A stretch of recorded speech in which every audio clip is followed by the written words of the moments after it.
Hello and welcome back to Arcane Answers. I'm your host, Lare, and joined with me as always are the fabled Amanda and Sarah. How you ladies doing today?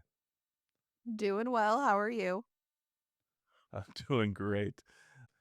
And today we're going to be talking about fairy tales and what they're based off of. I'm going to be doing the tale of Bluebeard today. And I know you guys are familiar, but I'm going to tell you, a little background doodly-doos. To All set the right, scene, because we're today, going into fairy tale land. absolutely, you need to do a transition. You're right. I think a little harp, like a Yep. right? Yep. And that seems very period appropriate. Um, so Bluebeard, guy who gets married, tells his wives not to look in a room. Now, okay, I'm going to finish the story. Tells his wife not to look in this room. She looks in the room. It's a bunch of dead wives. He kills her. Right. Naturally. That's the whole story of Bluebeard. Um, now, what about his first wife? Like, if did he have that whole trick of don't look in the room? Like, she's like, it's empty. He's like, not anymore.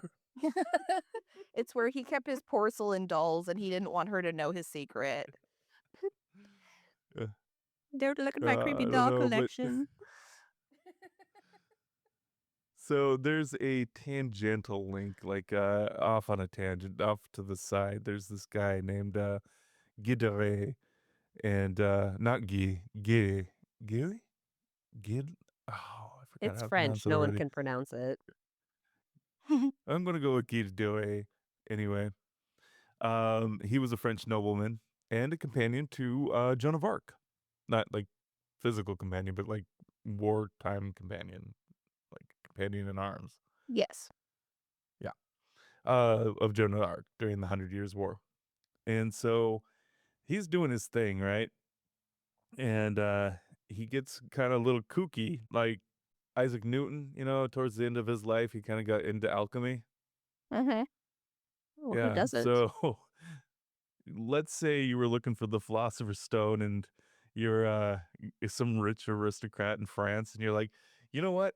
I'm going to hire a alchemist and possible devil worshiper. I don't know, because in the course of it, there's said that he required baby blood to do his rituals. Ooh. Newton or Yeah, this Gilles de Rais person? no, Newton was just a sidetrack of like people who were normal and then went like a little kooky towards the end. Newton's off the table now. He's fine. Okay. No more Newton. No more Newton. This is all Gidare, right? Guy, I think, is Guy, G-Y. This is Gilles. But anyway, this is the best I can pronounce it. So it is estimated that the number of children that he dispatched were from 140 to 600 That's awful. in his pursuit of obtaining the Philosopher's Stone, I suppose is what it's called. He confessed to these crimes during a trial. He had 2 trials, one by the church and a secular trial as well. I don't know why there were 2 trials, but he was found guilty and he was hanged and then burned. That sounds I deserved. like the follow through, honestly, in this particular case. Normally, I would say it was overkill, but I think Nope. it's good sometimes to make sure that someone is not coming back. They're like, this dude, he really needs to die. Right. we're good. We're good without him. The only reason that they think that he's based off Bluebeard is because there was some timing to it. He's French, I guess. I don't know why. Like, because his crimes were against children, where Bluebeard's against women. But like, maybe you're just trying to make it more palatable because it's way more like palatable to kill a woman than a child, I suppose. uh, I guess. That's, yeah. Well, they're grown, and I'm not a big fan of either, but who am I?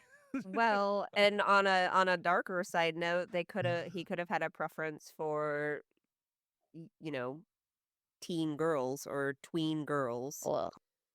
In that time, Yeah. they it could have been doesn't classified as state, women. but it does say sodomy in the charges. So Ugh. I hate him. yeah, no, this guy Yeah. isn't great, and it's not a great start to the topic, but it is, where we're going with these things. They're dark.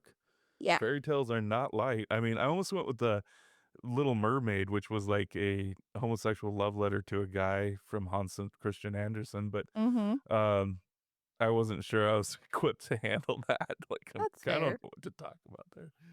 But Well, murder of children is the way I decided to lead it today. you're That's apparently more essentially qualified all on that. though of almost all of the fairy tales are based off of either fear-mongering children, ways not to die, things that killed Mhm. them. I mean, I Yeah. think the collective history of the world is based off of just tragedy, right? Just collective traumas or Yeah. traumas that have collected and accumulated. And then you get these tales that are kind of like the psyche's way of working it out and making sense of these horrible things, or to make them Yeah. not happen again. You know what I mean? Oh, Mm-hmm. absolutely. I agree with you. Like, I mean, and like they are based off of, like you said, horrible things, Yeah. like or scaring the kids to sleep. Like, have you guys heard about the origins of like this werewolf in Germany, where No. he believed that he would like turn into a werewolf if he rubbed the fat on him and then dressed up in the furs, and he was like, "I'm a werewolf and I killed children." Like, like No. that's kind of a basis of a werewolf myth, especially for Germany. Oh, interesting. No, I don't think Wow. I've heard that one. Yeah. But, yeah, and something about a belt. I don't remember the full story, I'd have to look it up again. But, yeah, no, like, everything has, like, this creepy origins, and, it's usually the Middle Ages, the Dark Ages, where they're coming out with all this dark stuff. Yeah. Yeah. Well, because when you don't know anything, everything's scary. And so much Yeah, knowledge had that's been true. either lost or suppressed based off of, just like what you weren't allowed to know because of Mhm. the church or because of the, just lack of It was widespread mainly the education. Catholic Church in the, Yeah. European areas, Well, like yeah, and even at that time, like, people were illiterate and the masses were done in Latin so that nobody could even understand what was going on. Like, religion itself was trust me, bro, for a lot of people. that's How did we that's get back to great. that? But, No, it's not better. it's not better. No, I said, how did we get back to that? Oh, how did we get I thought you said we gotta get back to that. No, no, no. I said, how did we get back to that? I feel like that's Oh, day. very, Oh, solid. uh-huh, Okay. Yeah, that's a good uh-huh. observation, Sarah. It's the new middle age or the new dark ages. We are in the new Yes, it dark ages, is. I totally agree. Ugh. But anyway, I, didn't have much more than that. I mean, it was disturbing enough, and it had a little tidy end to it. So I'm gonna hand this off to you now, Amanda. All right. Well, I went with the Pied Piper of Hamelin. So this is probably one of the cases with like more solid evidence than others per se. So if you don't know or if you don't remember from your youth, the Pied Piper of Hamelin is a fairy tale about a town that has been overrun with rats. And so this charismatic catcher in bright and colorful clothing shows up and promises to rid the town of the vermin for a fee. So he breaks out his flute, he plays a tune, and the rats all follow him out of town, presumably to their demise. Um, and then he comes back to collect his fee when the town is free of rats, and they're like, "We're not paying you." He's like, "That's cool." Picks up his flute again, starts playing a tune, and all of the children follow him out of town, presumably also to their doom. That's so So messed Right. So, in Hamlin today, there is a plaque on what is called the Rattenfänger House, Mhm. which dates from about the 1600s. That says AD 20 or 1284 on the 26th day of June, the day of St. John and St. Paul. 130 children born in Hamlin were led out of town by a piper wearing multicolored clothing. After passing Calvary near Koppenberg, they disappeared forever. So there's just this That's plaque. insane. Right. So is that real? Yes, you can go there and you can see this today. And then there's another clue to this mystery, which is an entry in the town's records dated from 1384 that says, "It has been 100 years since our children left." That's it. That's insane. Wild. Right. So a couple of things happened around the 1200s, and there's one that's like most likely, but there's also something feeding into the Pied Piper theory that I think may have come earlier. This is kind of like conjecture on other people's parts as well. So the earliest event with possible links to this tale of missing children took place in 1212, where Nicholas of Kulm convinced a bunch of young Germans to go on a religious crusade to take Jerusalem from the Muslims. So this guy basically convinced a bunch of young religious zealots with no military training and absolutely no government support that they should just head to the Middle East. And we all know how well that goes for everybody. Yeah. Uh, Yeah. these crusaders only made it to Italy, where they succumbed to either starvation or dehydration. They drowned at sea or were sold into slavery. So, like, not one of them made it to Jerusalem, and I'm not sure that any of them made it back. So that's the first time that Hamlin lost many children. But the second event Mm. that is actually the more likely, um, like solidifying event was that it's tied to the migration of young people towards the eastern part of what is now Germany because of Mhm. like the various wars that were going on. They needed call it like settlers, and they were in a pretty solid economic depression even for the time when economics wasn't necessarily tied to your housing and things like that.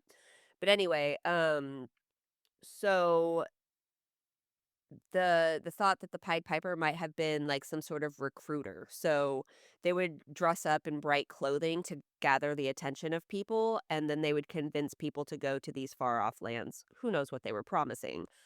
The Uh-huh. reason that this is thought to probably be the case is that these kids were recruited out of Hamlin, is Mhm. that there is a high frequency of the surnames found in medieval Hamlin, in Berlin and surrounding areas today. Oh, Okay. So they actually think that they may have been resettled, but since it's the 1300s, they wouldn't have had much of an ability to talk to their family back home. So to the people of or Hamlin, they census just even. disappeared. Yeah. Right. That's crazy. That's Yeah. crazy. Like, that's a really good story. I mean, and it feels still paranormal. It feels Right. like a Pennywise character has come to town, like brightly colored clothes. Ooh, that creeps me out. Uh-huh. Yeah, so, like, imagine that you don't know what happens later, so your kids like, all these children just disappeared to these people, like, they followed this brightly colored, charismatic figure out of town, and then you never hear from your kid again, even though in this case, there's a solid chance that no harm came to them, or, like, no more Yeah. harm than was coming to anybody else at any given time in that era, you Right. know? Right. But, But 100 and how many? 130. 130, and they lost track of them, so there must have been a scout or something like, "I got eyes on these kids for a while," and then they just disappear. It's Yeah. Well, paranormal. I'm going with this yeah. this is Also, otherworldly. the question I have, was it 130 all overnight or was it 130 over a span of time? It I'm sounds like guessing overnight. yeah, so I'm guessing the recruiter I mean, and they probably saw them off as far as Calvary, and then the kids never were able to send word back to their families, so to them, they Mm. disappeared. Okay. But All yeah, right. I'm That makes guessing they sense. probably all went in a mass migration group because they would Okay. grab these settlers, convince them to go to these outlying areas that weren't necessarily populated much at the time, um, and then they'd all go together. Okay. Yeah, I really like how this just turned into, like, a story of, like, pay your bills or bad things can happen to your R- kids. I mean, it's Absolutely. like Yeah. Well, and it's Yeah. interesting too because I don't know how the recruiter became a rat catcher except for by somebody's imagination. Like you get 50 years later, you hear your grandparents telling you a story about, a child that they followed this man And so you Uh-huh. can imagine, like, the story rewriting itself as the generations go on and you get the oral traditions of, what happened to my great uncle Franklin, or I guess Fritz Yeah. in this case, Yeah. and so it's become this rat catcher. There becomes this, like, town filled with vermin. They don't pay their bills and they steal all their children. I don't know. It was one that doing the research on really did kinda pick the imagination. Yeah. Yeah, it really does. It's amazing to hear, like, Yeah. that there's a plaque there's, like, tangible proof to this one. This is really interesting. Like, Yeah. mine was just conjecture and, like, they're like, "Nah, it wasn't really the basis of it, but, like, this guy's messed up anyway." You know? Right. Yeah. Like like, but, wow. Yeah. Yeah, it's pretty cool. But yeah, that's all I I have think for that one. the Rattenfänger House, I think we need to pay a visit. Oh my gosh, Agreed. I wanna go so bad. I Yeah, would love to go to Germany for my next international trip. I'm in on that. yeah, yeah, Alright, I would Sarah, go. what do you got today? All right. So I went with a classic here. This is probably my favorite, like, Disney movie. So Beauty and the Beast. We all know the Uh-huh, premise of it. Belle gets captured by the beast. They fall in love. The kiss breaks the spell, and everybody lives happily ever after. uh-huh, So this is thought to be loosely based off of a gentleman born in 1537 on the Canary Islands. His name was Petrus Gonsalves. When he was born, he was a bit different than other children. He was born with a genetic condition called hypertrichosis or werewolf uh, syndrome. So, being different, Petrus was mistreated by his family throughout his childhood. And when he was 10, he was actually sent to France as a gift to King Henry II because nothing says congratulations on your kinghood than a baby here's a weird werewolf, I child. guess. Yeah. Um, so Petrus moved into the castle, and immediately the doctors and academics took great interest in him and began studying the what they called the quote wild man. They quickly figured out that he was just an ordinary 10-year-old boy who grew extra hair. Um, the court informed the king of their findings, and the king ordered that the boy receive education. He was very, very smart and excelled in Latin as well as became fluent in three other languages. Wow. Yeah, he was That's a taught really proper happy ending.